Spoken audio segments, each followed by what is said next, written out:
नमस्कार, स्वागत है आप सभी का फ्रंटलाइन 24 में। मैं हूं आपके साथ साहिबा सिंह। खबर की शुरुआत करेंगे।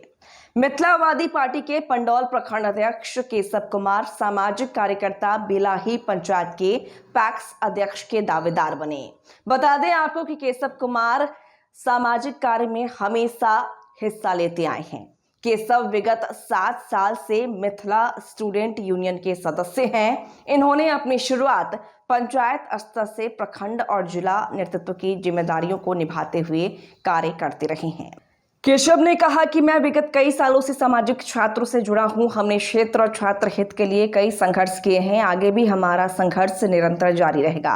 मिथिला के साथ सरकार का दूरी रवैया को खत्म करना होगा। मिथिला में रोजगार, स्वास्थ्य, शिक्षा व्यवस्था, पलायन, विकास से संबंधित समस्या है। हम लोग विगत कई वर्षों से संघर्ष किए हैं और आगे भी संघर्ष जारी है।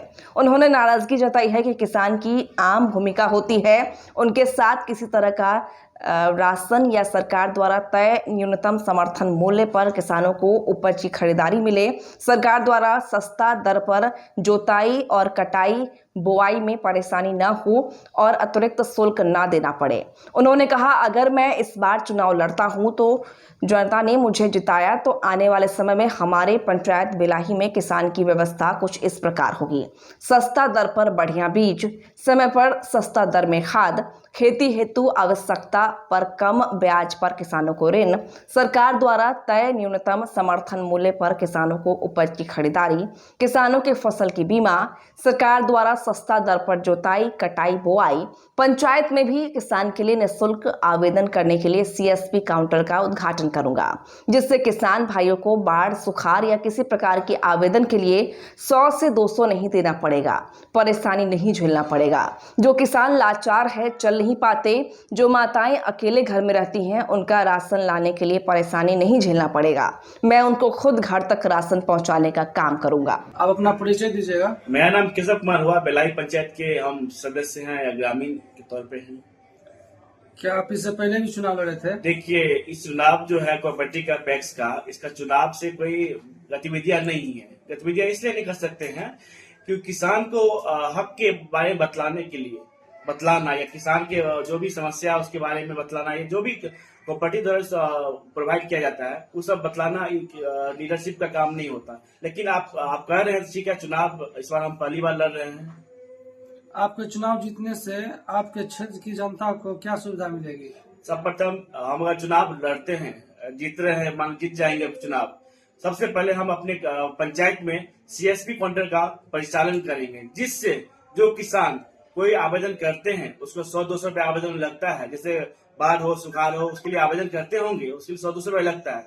इसके लिए पहले हम अपने पंचायत में सीएसपी काउंटर का परिचालन करेंगे। उसके बाद किसान को जो भी खाद मुहैया जो होता है किसान के द्वारा खाद मुहैया करवाएंगे। तीसरा है, जो जितना भी किसान मान लीजिए खेती करते हैं, जुताई जो होता है, जो जुताई काम होता है ट्रैक्टर, हम उसको निःशुल्क करवाएंगे, जो भी कम रेट पे ही करवाएंगे।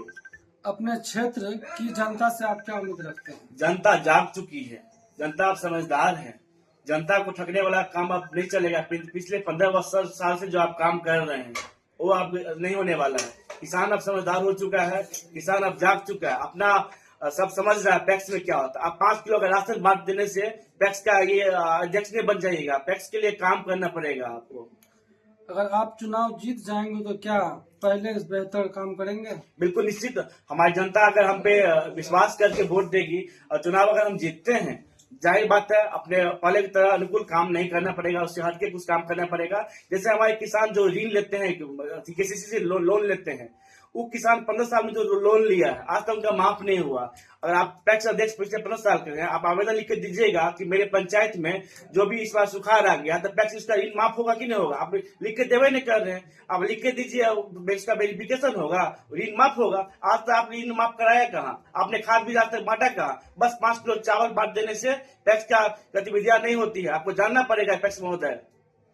अच्छा, आप नॉमिनेशन कब करवा? देखिए, नॉमिनेशन का बात है, चूंकि 13 तारीख को लास्ट नॉमिनेशन है, तो हम प्रयास कर रहे हैं कि 12 या 13, अभी टाइम कंफर्म नहीं हो पाया क्योंकि हम मेरा पर्सनल डिसाइड नहीं है। हमारी जितना जनता, जो भी हमारे पंचायत की जो जनता है, उनसे हम जाके पूछेंगे, उनका राय विचार लेंगे, उनके अनुकूल जो उन्होंने टाइम देंगे उसको 12 या 13 हम नॉमिनेशन करने का ये प्रयास मतलब विचार रहे हैं।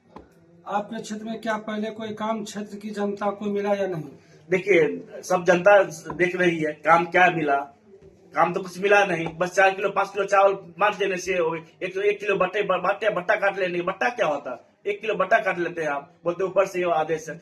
किसान को बेवकूफ नहीं बनाइए, गुमराह मत कीजिए। किसान जाग चुका है, इस सब पे आपको समझदारी होना चाहिए। आप जो भी है, इसलिए हम इस पे काम करेंगे। जो भी आपको 5-6 बिंदु बताए हैं, खाद बीज का हो या फिर बाढ़ सुखाड़ का जो भी समस्या है, या फिर जोताई का हो, या फिर जो लोन लेते हैं उसका हो, सब काम हम करेंगे। हमको ये भी सूचना मिली है कुछ आदमी के द्वारा, उनके आदमी जो जैसे अगेंस्ट पार्टी के जो मेरे आदमी हैं, उनके द्वारा ये सूचना मिलता है कि जो मेरा जो आदमी जुड़ा हुआ है मेंबर में, हम जिसको जोड़े हुए हैं, तो वोट हमको ही करेगा, क्योंकि हम जोड़े तो मेरा आदमी हो गया। मैं आपको ये बताना चाह रहा हूँ, आप पैक्स अध्यक्ष, आपने जोड़े, मुख्यमंत्री आकर जोड़ेगा नाम उसका पैक्स में, आप ही ने जोड़िएगा। आप जोड़िए तो आपका आदमी कैसे हो जाएगा? किसान अपना हक दीजिए, आपको वोट देगा लोग। आप हक दे रहे हैं, बोलते हैं कि मेरा आदमी है, हम जोड़े हैं, मेरा बनाया हुआ वोट है। ये सब ठगने के काम नहीं कीजिए। यहाँ पे किसान जाग चुका है, आप काम करिएगा आपको वोट मिलेगा, आपको काम नहीं करिएगा काम आपको वोट नहीं मिलेगा। जाहिर बात है।